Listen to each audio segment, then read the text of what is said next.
here we are. And I mean we, this time. We are at the very end of the love series. And I think about all the ways we have learned in the last few weeks to love ourselves and all the reasons that I've tried to motivate you guys to love yourself. And I decided, if for no other reason, you could learn to love yourself for the next generation. So I have my next generation with me. A couple of things happened to me when I was in some really hard places of my healing. One was that my counselor said to me one day, Letha, families heal one person at a time. And I remember thinking that day, I'm the person. I'm the one that has to start this work. And so that was super motivating for me. But another time when I was really experiencing some of the darkest places in me, going through the murky transformation that we're also used to hearing about, in a really hard space, I heard, or maybe you could say it was impressed upon me, and I believe it was God saying to me, Letha, all this hard work you're doing is for your future generations. And let me tell you what, that was a moment I'll never forget, because that gave me courage, it gave me hope, and it gave me just everything I needed to keep on pushing through. My next generation, Bennett, Crystal, the hope of future generations after them, it was worth everything to keep doing the work. So as we are wrapping up this series on love, I thought, what a cool thing to bring my next generation with me and have him share a little bit about what it meant to him, or how important it was to him that I did the work to love myself, heal my past, and make a difference in his life. So Bennett's here, and he's going to share a little bit with you. All right. Well, thank you. I'm going to try to share. It's quite a humbling experience to be asked to do something like this. So I thank you for your time today, listening to what I have to say. Hopefully, it will impact you in some way. But really, it's just kind of a sharing of my story and what it's kind of meant to me to do some of this work, and what it's meant for me, for her to have done the work that she's doing. So let me begin by talking about a subject that nobody really wants to talk about, which is generational sin. And it's a very harsh term, but the scriptures are quite clear that through the third and fourth generation, the scriptures talk about in Exodus that God tells us that essentially there's kind of like a ripple effect. And whether or not we're aware of it, there are things that have happened in the generations that have gone before us that have an effect on us today. And we might be trying to conceal some of those things. We might not even know that they're there. But I can assure you that they are there, and they will be there at some point. And that's not necessarily what happened in my story, whether or not I would have admitted that. But it's important for you to understand that we are all byproducts of those that have gone before us, decisions that they've made that pass down through the generations. And we do the hard work to try to rectify some of those things, but they're a part of our story, is what the scriptures tell us. And so it's important for us to understand that. The easiest way that I can talk about it is that in some form, pain is there. It's deep down. There's stories upon stories through our lives, through the generations that have gone before us, that pain travels down through the generations, and we carry it with us in a number of ways. And it's tough to deal with, but recognizing it is the first step moving forward. And I believe that that's kind of what started my work. Some time ago, when I knew that Mom had begun doing the work for herself and starting to engage in counseling and kind of identifying some things in her past, which I was aware of through discussions about our family. I was aware that there were definitely some hard things that have happened in the past, but would have never acknowledged that they would have affected me. I believed they would have stopped with her. That was certainly what I believed before I began my work. Where I know now that it began to affect me is back when I began studying for the bar exam. And that's certainly a stressful task for anybody, but understanding why there may be a certain amount of stress associated with it is what was important for me when I began my work with counseling. I started to notice physical issues with my stomach and kind of just a generalized anxiety that I had some experience with in the past, but nothing to this level. And merely suggesting that it was from the bar exam would have been wouldn't have been appropriate, because there was something greater there. And my mom had suggested to me, well, perhaps it's maybe time that you talk to a counselor about this. Maybe this is something you want to look into. That was particularly frustrating for me for a little while because I have a degree in psychology. So naturally, I didn't need anyone to tell me what was going on. I could kind of self-diagnose. It's a shoemaker's kids kind of analogy, for lack of a better term. But that was something that I think kind of rooted in my mind, and as that idea began growing, I realized, well, I think I've watched her in the work that she's done with her counseling. Perhaps this is something now that is a bit out in the open. It's something that can be discussed. I think in our culture there's a really unfortunate light that's painted against mental health. People don't want to talk about mental health. They don't want to talk about counseling. They don't want to talk about having an advocate, someone who merely is there to listen to you and to understand what you're going through. And that's who Jesus is. He is the counselor. He's the advocate. That's who his role is. But for some reason in America, this Christian nation that we are, we don't like to talk about it that way. We think we should go to our parents and talk about what's going on with us, or our spouse. But really, it's appropriate to have someone like a counselor to meet with and to be objective. And so that, to me, as foreign as it sounded at the time, started to become something that I realized was more important, mainly because of the work that I saw that my mom was doing in her own life and what she saw come about out of her counseling. So I began meeting with my counselor, and what was difficult for me is I really thought the questions were going to focus around my immediate and acute anxiety as it related to the bar exam. But it turns out counselors don't want to talk about that. They say things like, tell me what your first memory is. Tell me, are you angry at all at your grandparents? Questions that you think, gosh, that sounds like it's out of left field. But it turns out it's what's underlying the anxiety. Things like anger or fear. I mean, there's often a lot of things that are underlying these emotions that are on surface level. It's the tip of the iceberg, and the remainder is really what's underneath.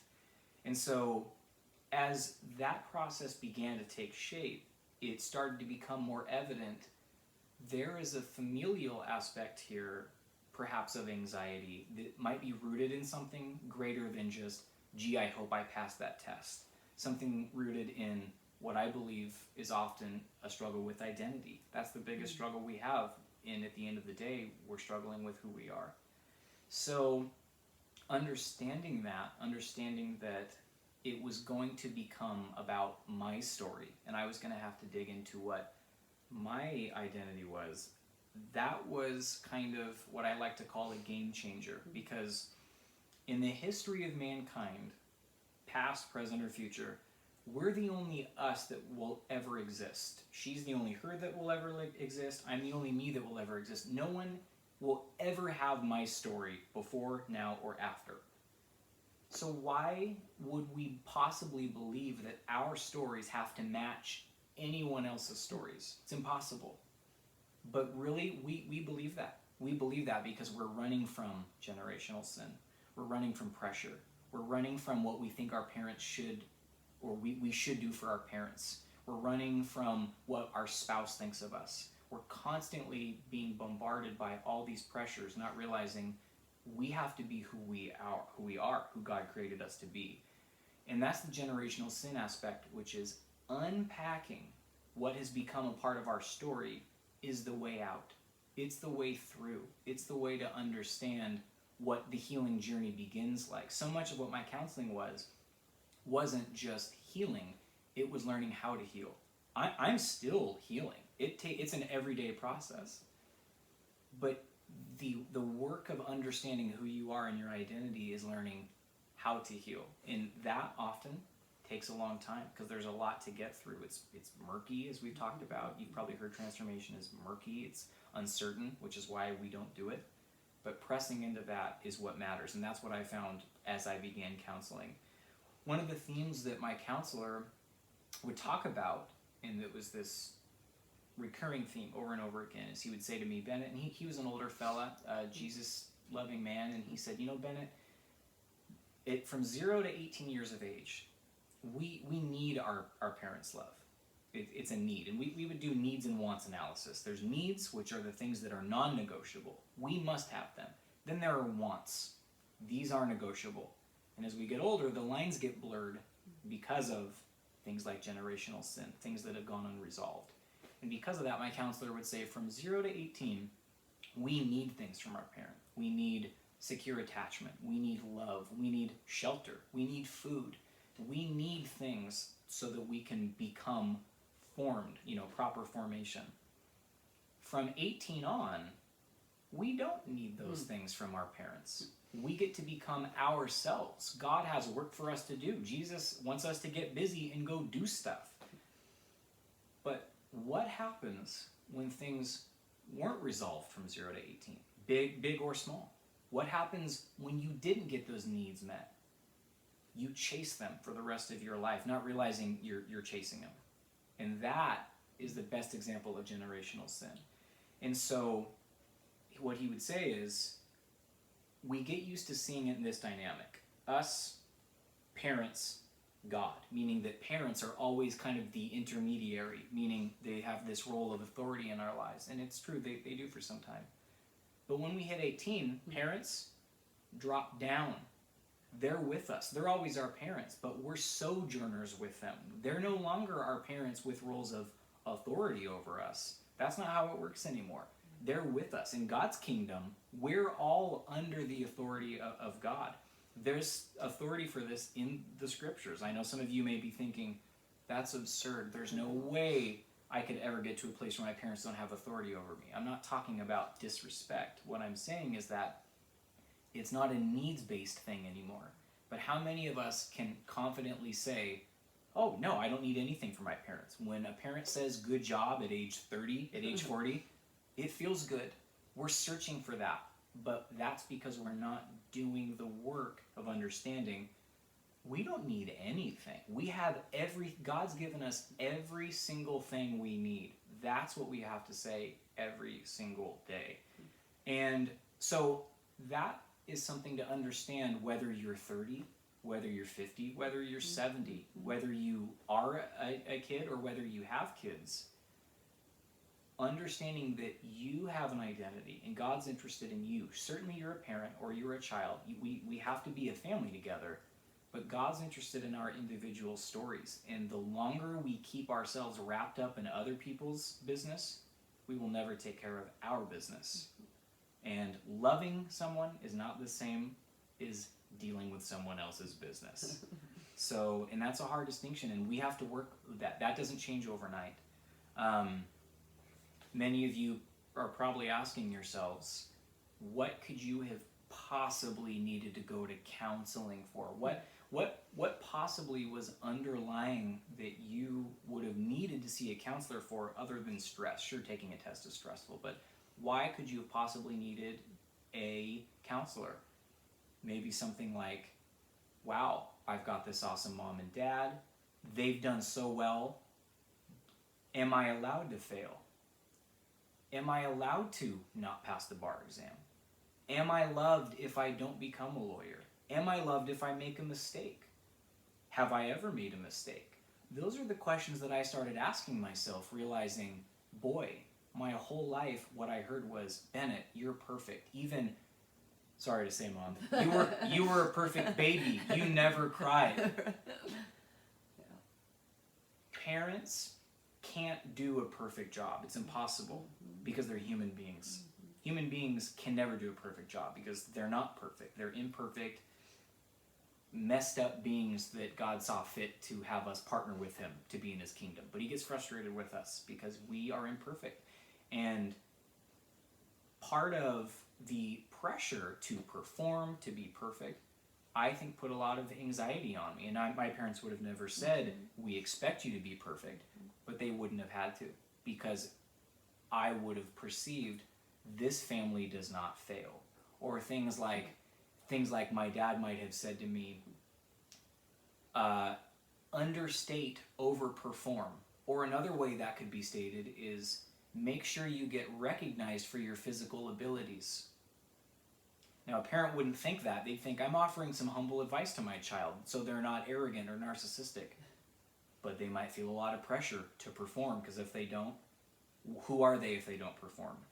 So I tell you this not to put pressure on you thinking, oh boy, what kinds of things have I said to my kids over the years? You're not going to say the perfect things. And I'm not going to say the perfect things to my children one day. And I don't say the perfect things now. But realizing that there is grace sufficient for each day, it's okay to acknowledge those are things that have an effect on us. And so those are just a few examples of what my journey looked like walking through counseling, understanding that might not be true for everyone. Those statements might not have taken root with everyone, but in my life, in my story, they did, and that's something I had to work through.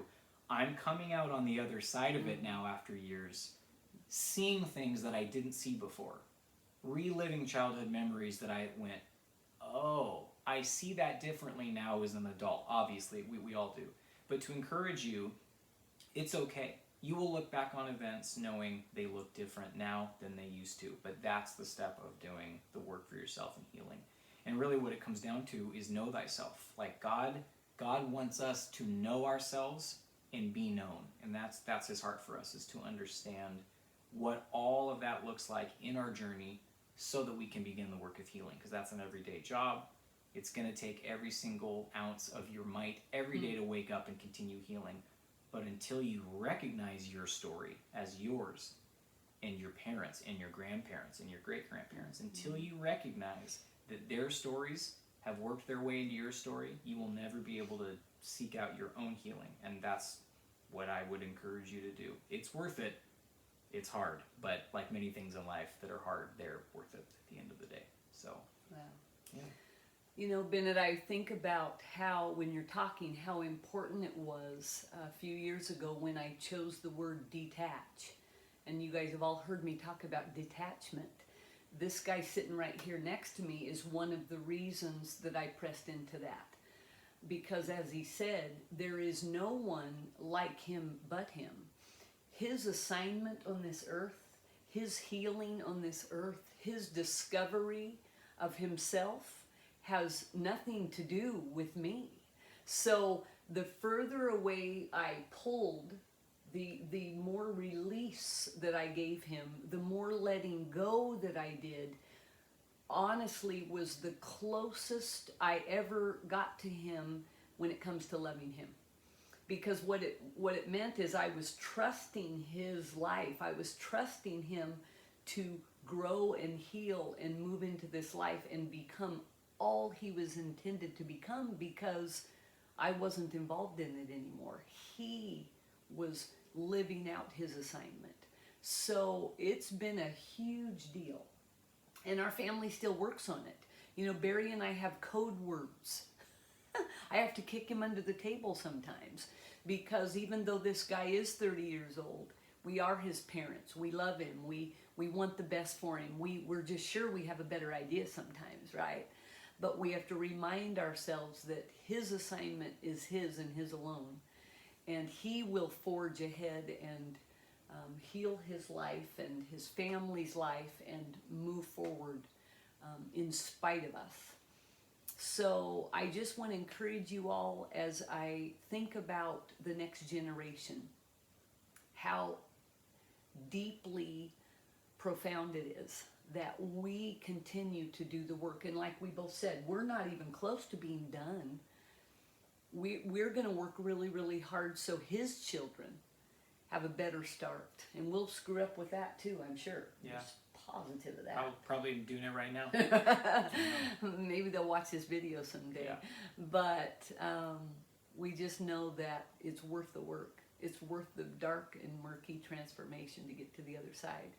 I couldn't help but think, as we close out this love series, And I think about our theme song. I'm everything I am because you loved me.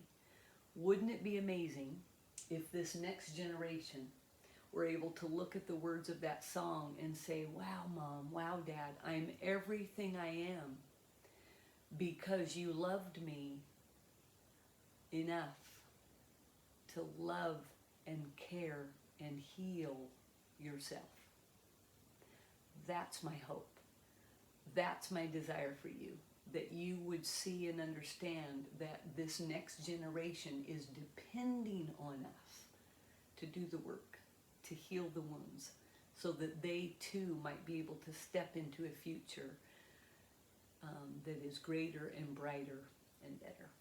So, thanks for joining me, Bennett. It was fun. My pleasure. Maybe we'll do it again sometime. Love you guys. We'll see you later. Bye. Bye-bye.